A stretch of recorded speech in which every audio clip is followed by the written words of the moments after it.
Hello and welcome to another expert interview. My name is John Golden from SalesPOP, online sales magazine and Pipeliner CRM. And today I'm delighted to welcome Lauren Bailey, who is in her cool, frigid bunker in Arizona, staying out of the 120-degree heat. Right, Lauren? Yes. There's things dying and melting and withering all around us right now. So if I start to pour sweat, it's really just nerves. Yeah. It's being on the Skype with you. So Lauren runs an organization called Factor 8, which she founded after she has 27 years experience, right, in inside sales, working with some of the largest companies in the world, large and small, but focusing exclusively on inside sales, right, Lauren? Right. Yes, and I really appreciate you adding all those years together out of my bio and just so exact about that. Yeah, shocking. I started really, really young, John. Yeah, I was going to say, I mean, obviously that was a business you started in elementary school. Clearly. Some people do lemonade stands. You did inside sales training. It's okay. So one of the things I wanted to ask you about inside sales particularly is over the last number of years, we've seen a lot of changes because of technology, right? And people are getting more and more accustomed in their personal lives as well as in their business lives to communicating, not so much face to face, sitting down, across a table, but on Skype like we are now, on GoToMeeting, webinar, all that kind of thing, right. Phone, text. So has that really led to more importance and the growing importance of the inside sales organization? Great question. I think it's absolutely contributed to that. It's bolstered it, but I don't know if that's what drove it, to be honest with you. Mm-hmm. So to be clear, the disclaimer here is that I do not publish for Harvard Business Review, but I have 1 or 2 years experience in this. So I think, honestly, there's a few things that have contributed. The first one is the acceleration of product life cycles. Right? So if you think of the whole curve with crossing the chasm, mm-hmm. when you're young and you have to explain the concept to someone, you need a field seller. Right. It's a long sales cycle. It's complex. They're big deals. Right? But then as you go, and we're starting to go faster over that curve, as you start to get to the point of, I just need to beat out the competition all the way over to commoditized, mm-hmm. right? Then we need to drive the margin out. And we need to be able to react faster to our consumers. So the product life cycle is A, and how much faster we're getting there to where we have to pull the margin out. So inside sales makes mm-hmm. more sense, right? And as you get way over here, now you're at self-serve and e-commerce, right? Which has helped drive our comfort with the technology. That's factor B. And then I think factor C is just how long we've been using technology and how educated the buyer is. Mm-hmm. So there's so much out about the buyer's journey and the education that they're doing. Well, when you're used to getting that quick feedback, right, our ADD society, I'm researching 3 different companies right now on 3 different tabs. Yeah. Oh, sure, I can wait until next Thursday for a field rep to get to me. Forget it, right? I demand that instant gratification of being able to call someone or click something and have someone call me back right away. And there's those great stats that support that too. I think InsideSales.com did the study where it talks about if you don't get back to somebody within 5 minutes, your chances of actually getting the deal are 10,000% less. That is an actual stat. So how do you, I like that one, 10,000%. Yeah, I remember that. Are you sure it wasn't 10,000.1%? No? It would have been more believable if I'd added the 0.1. That was a miss and I didn't say it. Yeah. So you've worked a lot with inside sales groups. So are you looking for the same skill sets as you were 5-10 years ago? Or are you looking for different skill sets today? Each company is a little bit different depending on where they are in their journey in inside sales. So I think that the vast majority are absolutely still competing for the same 12 skills. Mm-hmm. And they're losing in that competition, right? Because the labor force is shrinking and inside sales is growing at a rate, did you know that's 10 to 13 times faster than field sales? That one depends on which study you read, but I didn't make those numbers up. Right. Shocking. Yeah, so there's this huge demand and a shrinking supply, and everybody is still trying to hire the college grad with 2 years of sales experience, with some phone sales experience, who's outgoing, who's competitive, who played on a sports team. Like, we see the same profile over and over and over. But I'm here to tell you that the ability to train and retrain diverse sets of new hires will absolutely be a critical differentiator for companies looking to expand in inside sales.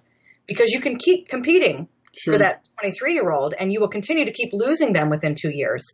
And it's just a massive drain on our revenues because we're doing that over and over.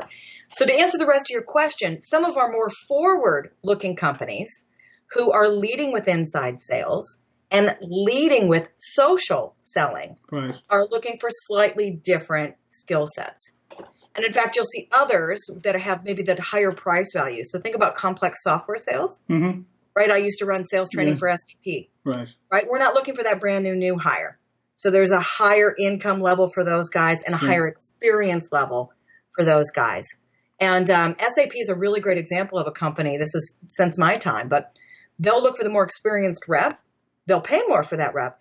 And they're also now leading with social. So they're doing some new stuff, very innovative in inside sales. So they're looking for that younger person who grew up in technology and digital, but they've changed their profile because they've changed their sales model. Yeah, that's fascinating because especially a company like SAP, who's, let's face it, those larger companies are normally slower to change. But so let's talk a bit, because I know you do a lot of work in onboarding and training inside sales groups. So talk to me a little bit about what are some of the challenges when trying to onboard new inside sales reps? There's a gazillion of them. That's a gazillion point one of those challenges. So, and to be clear, I'm going to qualify that just a tiny bit. So leading Factor 8, we deal with sales reps and managers at every tenure, right? Whenever they decide it's time to call someone in for help. We love it when we get to be brought in and then pushed back into part of their new hire training and onboarding program, which happens quite often, right? More often than not. But through my corporate career, before giving up and starting Factor 8, that was sort of the whale I chased. Right. I was in charge of building and revamping new hire training programs. And the whale that I chased was ramp time. Right. So from the time they hit the floor, they get out of training until they pay for themselves or hit quota, and maybe those are one and the same and maybe they aren't. How do we shrink that? And as sales leaders, I urge all of us to be looking at that number. And I've never gone into a company who has the reports that already exist, but build them. You will thank me. Well, first you'll hate me. You'll hate me. Because we are throwing money down the drain, right? So that is the strategic from a sales perspective. That is the challenge. It's not just the cost of the empty seat. We all know that cost, right? Recruiting is killing me. It takes 3 months to fill the seat. That is all wasted revenue. All of those clients aren't getting touched, right? I'm starting over every time. As a sales manager, you're still carrying that quota. So at every level, there's that challenge. But I'm here to tell you there is a darker secret lurking behind that number, and that's the cost of a green seat, right? So if it takes your company 6 to 12 months to ramp somebody all the way up to quota, you're losing this battle, right? Because the lifespan of an inside rep is 2 years. So you spend half their lifespan just getting them up to speed. Now you're finally making money on them, and they leave before you really recapture that. And it's a vicious cycle. So how do you address that? How do you, if say it's a year, how do you get that down?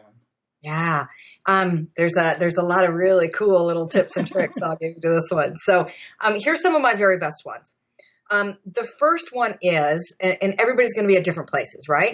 Some of your listeners right now have new hire training onboarding programs run by their training department that reports into sales, and they hire a class a month or a class a quarter, and there's a full curriculum, and they're often going, and they might even have reports by class. And those guys are already in your top half, right? Because there's tons of others of us that are smaller companies who don't even have a trainer, and, you know, they're bringing one guy in because Kevin just left. And so they're struggling with that. So step one is making it an official department or an effort and legitimizing it, if you will. Right. And so the tip for that is hire a sales training professional. And you need to go spend a lot of money because they're unicorns. People that really get sales and really get training like yourself, John, right? So how many folks have you met who can hold their own talking about learning management systems and Kirkpatrick's 4 methods of measurement and all the training nerd stuff? And yet they'll come over and say, oh, I see that your pipeline is stuck here. We're really going to work on these skills. Right? Exactly. It's a small group, I have to say. It is. Small group. Yeah. I found 8 of them on my team, and I'm hunting. If you're a unicorn, email me at lb@factory. All right. So anyway, so that's tip 1, legitimize it, right? And spend the money on it. Here's my number 1 tip up front. Use call recordings. It doesn't even have to be that rep's call, right? If your legal department is killing you and they won't let you record calls because of the 11 states that don't let you do that, then get anybody's calls. But listening to sales calls and training is like reviewing game tape before and after the game. And the number 1 thing it does for you is it slows down the game for reps, and it lets them get into the mind of the customer, right? So in fact, I've got a YouTube video out there called the pause game. And so you play the pause. What's the customer thinking? What should you say next? What should they say next? Because the reason we have ramp isn't that the reps don't know what to do. We've taught them well. It's that they don't know when to do it. That's what experience does. Experience pulls the folders out of their head and says, use it here. Use it here. It's time to do this. Right? And so you can shorten the experience ramp by simulating it with call recordings in the pause game. Yeah, no, I love that. That's a great idea. And talking about the pause game, I don't know what the pause game is, but we're going to talk about it anyway. Watch the YouTube video. I will. You just pause. You hit pause and say, now what, right? I will. You force the reps to get into the mind of the customer because we're so busy thinking about what we're going to say next. And that's what I was going to ask you about. So one of the things that I've always noticed, and something that I've always tried to coach people about, and in face-to-face meetings, is to begin with, is where people get very uncomfortable with silence, right? And so you may be having a conversation with a customer, and then something is said, and the customer goes silent for a few moments, right? Or the prospect goes silent for a few moments. People often panic and need to fill that space instead of going, hang on, hold on a moment. They're thinking, and I need to give them their space to think, which will benefit the conversation going forward. Now that, when you translate that onto the phone or in a virtual situation, right, people get even more concerned when there's some silence. So how do you coach to that? Because that for me, you ever know, oh, are you still there? Can you hear me? That's people fill in with that thing when they literally, it's the person needs a moment to think. Right. Oh, that's a good one. Yeah, I'd like to say that every second in phone sales is like dog seconds, right? It's like 7 seconds in face-to-face. And it's tough. I find myself doing the same thing. We all do.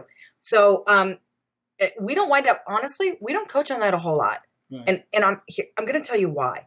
There are bigger fish to fry out there, right? If we get to the point of really using silence well, and tone and pace and mirroring, these are 301 level skills. Right. If I could just get people to stop calling and saying, hi, I'm Lauren with Factor 8, and we're the leading inside sales training company in the U.S. Shut up. You know what I mean? So with inside sales, we find that we're almost always starting at that 101 level, even when they have 5 years experience. But I don't want to not answer your question. My friend is the mute button. Force yourself to go on mute for 5 seconds. And then make sure that you're asking a question that's related to what was just said. Right? How are you doing with that? Do you want to talk that through? Did that hit you? What are you thinking? Right. And just make sure that it's not, whoa, is this thing on?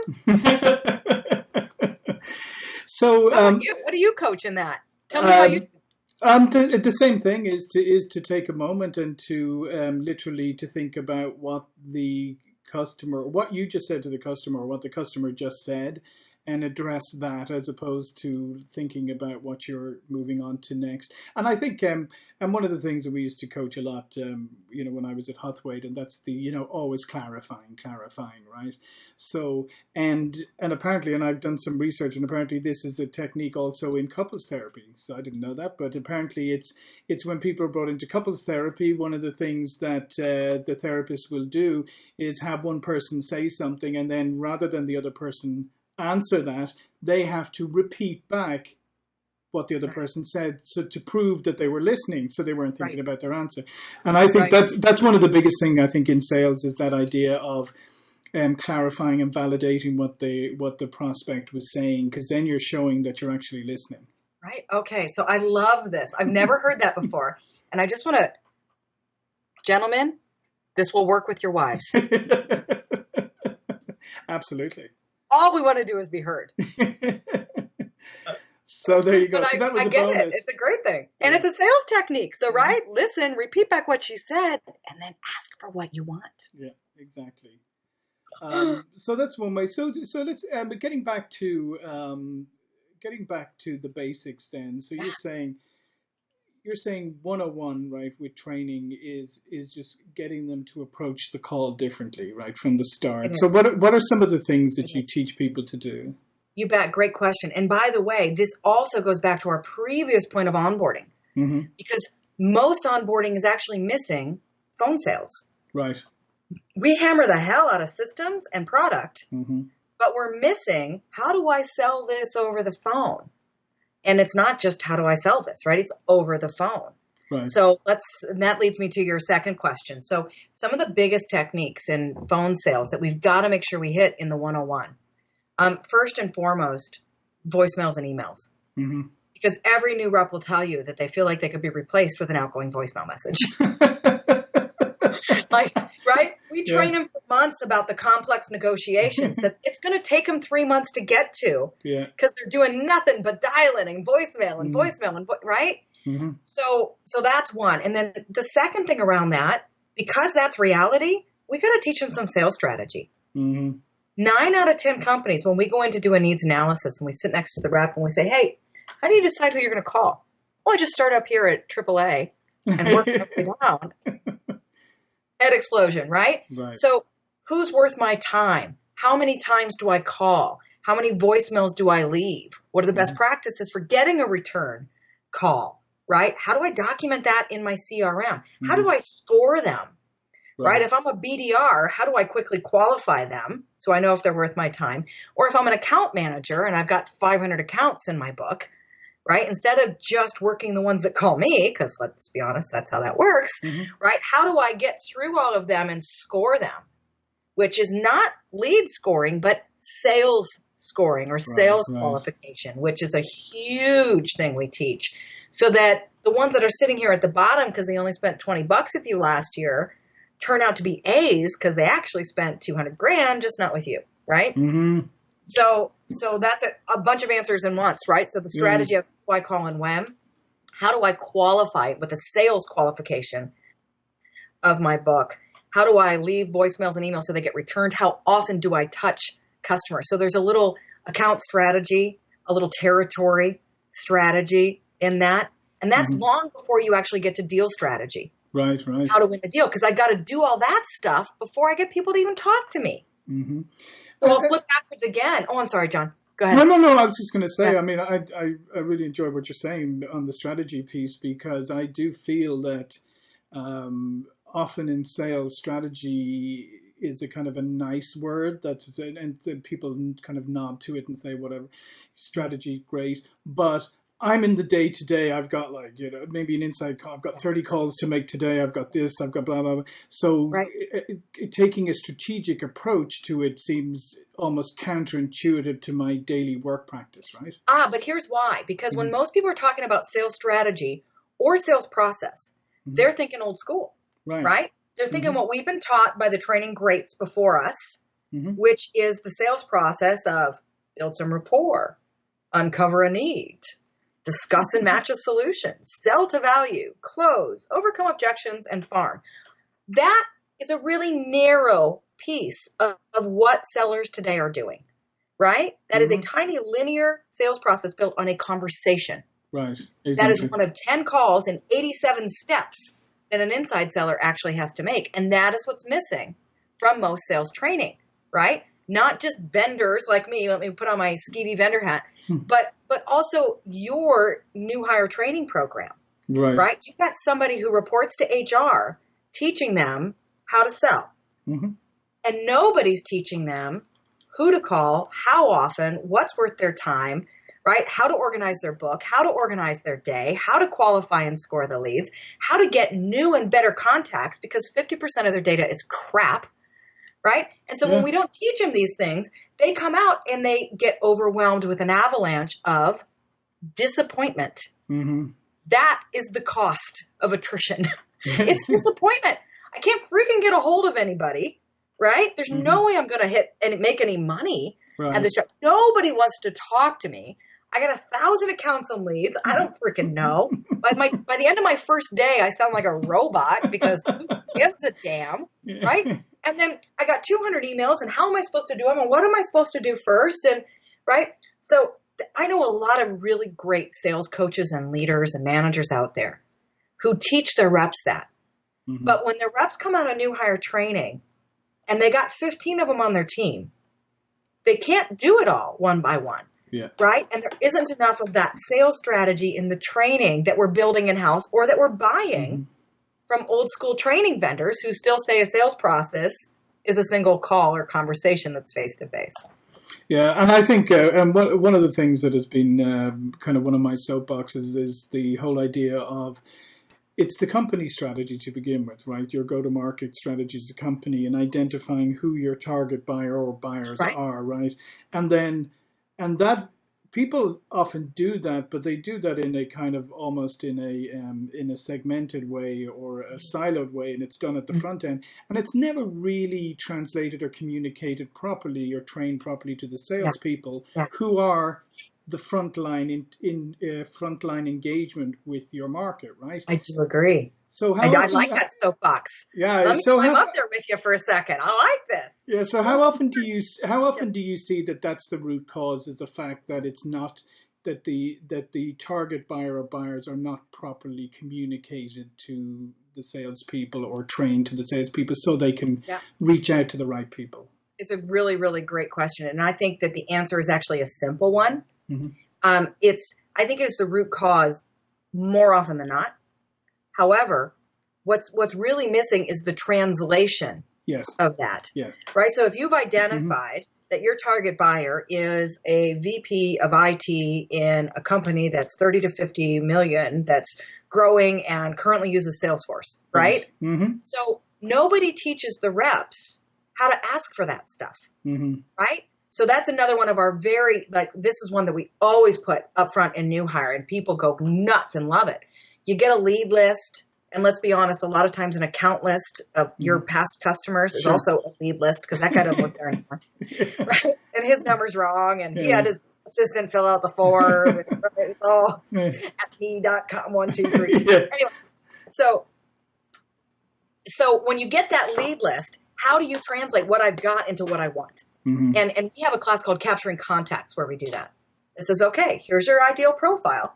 And if your company hasn't created it, we're going to create it right there together in class, right? We'll pull a strategy out of somewhere, right? And then what could that mean? What are the titles that you're going to ask? A VP of IT could also be, and we create this list, right? Yeah. But even better than that, when you go and say, may I speak with your vice president of IT, it's a sales call, right? So instead, how do you get that guy's name from anybody in the company who doesn't know what you're really after, right? So let's call into the sales department because they answer their phone and they'll help you out, right? Hey, John, help a sister out. Who do you call when you've got to get approval to get new software on your system, right? And when you ask it conversationally and let them picture the guy in their head, it's halfway out their mouth, right? And then, and what's his direct line? And I show here that we also have somebody named Martha. Does she report to John? And so it's using those live bodies to do reconnaissance missions. It's little James Bond work. And we have so much fun doing it, right? And we run a contest during training because we go out and get live on the phones and whiteboards behind us with hundreds of new contacts added throughout the class. And what's cool about that is it also staves off that disappointment factor we talked about. Because what you're doing is sort of gamifying half their day. Right. So you're pulling the strategy of the ideal buyer into the language and the skills and tools reps can use, and then saying, for the first 2 hours of your day, I want you to go James Bond. I want you to hunt down this stuff. Let's have some fun. Right. And now you actually have the right names to call the second half of the day with direct dials, which I think it's like 60% more effective in closed deals when you get a direct dial. Oh, I'm sure. 61.2%. So yeah, I'm with you 100%. And that's why we developed that class, because it's missing. The strategy is missing. The translation is missing. The skills are missing. And even the focus through the day. Yeah. I never hear sales managers out saying, oh, really? You want to throw away half your lead list? Oh, because they don't have a VP of IT listed. Right. You do know one works there somewhere, right? Yeah, exactly. There is one there. They may be called something different. Yeah, so But let's start treating leads as clues and yeah. being James Bond. So thank you for sharing your soapbox. I will step back down. No, excellent. Feel free to borrow it. One of the other things that we talked about briefly earlier was about the onboarding process, and having somebody there for a year and then leaving after 2 years. What is the cost of that to an organization? Do you have an idea? It's bigger than you think. So that's not official, and it's not a number. But I will tell you that we've done a study. And this can help you figure out how to do your own study, right? And in fact, I still have a spreadsheet built, so you can also contact me if you want me to plug in your numbers. So here's the variables. How many reps do you have? Right. What's their quota? What's their current ramp? Right? So we did this study ages ago, actually, for Microsoft. And they were outsourcing their inside sales at the time and had a hunch that attrition was costing them a fortune. Right? And so I was brought in as an inside sales expert to talk to some of these people about how to look at these numbers. And we found something really interesting. So I'll give you the background really quick on this. And I won't tell you that these were Microsoft numbers at the time, and disclaimer, right? But the idea was their attrition was somewhere around 55%. And that's not bad for huge call centers, and it's pretty industry average, right? But best in class would bring it down into the 30s. Their ramp time was about 9 months. For that level of rep, best in class would be somewhere around 4 months. Right. So we did the numbers, and we basically said if you cut attrition from 55% to 20%, so that was really best in class, they would regain $21 million. Yeah, in the attrition costs. And then we modeled ramp. And if they cut ramp time, leaving attrition where it is, they cut ramp time from 9 months to 4 months, $49.5 million. Wow. That's almost double. That's like having an entire other sales team there. So this, by the way, was based on 150 reps in these centers. Quota was 150,000. It took 6 months to ramp. So the cost of attrition to replace was 40,000. So, there's so many variables that you put in there. But my point is this, that sneaky, dark, lurking secret of the green seat might be costing you almost double what attrition is costing you. But here's the thing. Companies spend, you're not ever going to believe this, about 25 times more on recruiting than they do on training. No, I can, obviously, having been in the training industry, I can totally believe that. We're trying to fix the wrong problem. Yeah, I know. I've always said to people that if you took a random collection of, say, 100 CEOs of companies large and small, right, and you said to them, who here believes training is important, you would get 100 hands to go up. Right? Very important, very important. Very important. And then if you said, how much of you have budgeted for training this year? Yeah, exactly. You maybe get a couple. And then if you said how many of you budgeted for sales training, then you might be lucky to get one, right? Yeah. And that's the reality. So I agree. I think those statistics are startling. Absolutely. And think of it, companies big as Microsoft, but think of it like smaller companies. Those are catastrophic numbers, right? Oh, absolutely catastrophic. And then we tend to hang on to people longer in that case as well. And we've got a new brand that we're trying to get out. And I say that too. I'd love to be in a room of CEOs. The last time I did say this is before you go and spend money on all the sexy new tools that I know you want, right? Yeah. And we're not talking like CRM, right? A good solid CRM, maybe a dialer, but there is a bolt-on for everything now. Sure, yeah. Right? There's a shiny new toy coming on the market every day. We're so excited to spend our pennies on it. Before you go and try to accelerate your sales calls, listen to 10 of your new guys and make sure that you want more of those calls. I love that idea. Like, make sure, before you accelerate and multiply, make sure you actually want to accelerate and multiply those. Yes, yes. That's a great point. Well, that's a great note to end on. This has been a fascinating conversation. We could obviously talk for a lot longer. I'd enjoy that. Yeah. So listen, Lauren, why don't you tell the viewers and listeners a little bit more about yourself and how they can contact you? Sure. So my name again is LB, Lauren Bailey. I'm with Factor 8. you can find us at www.factor8.com. That's just the number 8, factor8.com. We've also got a YouTube channel out there where you'll find the pause game. You'll find links to that in our blog online as well. And we do have also a really cool free offer right now called Training in a Box, because one of the biggest troubles we have with new hire is the introduction. Mm-hmm. When somebody does pick up the phone, how the hell do we keep them on the phone, right? And we're messing that up. So we've got a class called the Swift Intro. Excellent. And in our Swift Training in a Box, you'll find webinars, videos, samples, grading forms, and step-by-step instructions. If you're a trainer, a sales manager, anything, and you want to try to get your introductions better, right? As well as my contact information if you want to contact for more. So it's factor8.com/fix your intros. Fix your intros. Excellent. And here's our outro. So this is John Golden from Pipeliner CRM and SalesPOP Online Sales Magazine. Again, thanks, Lauren. This has been a great conversation. Time has flown by. I look forward to talking to you again soon. My pleasure. Thanks so much. Take care, John.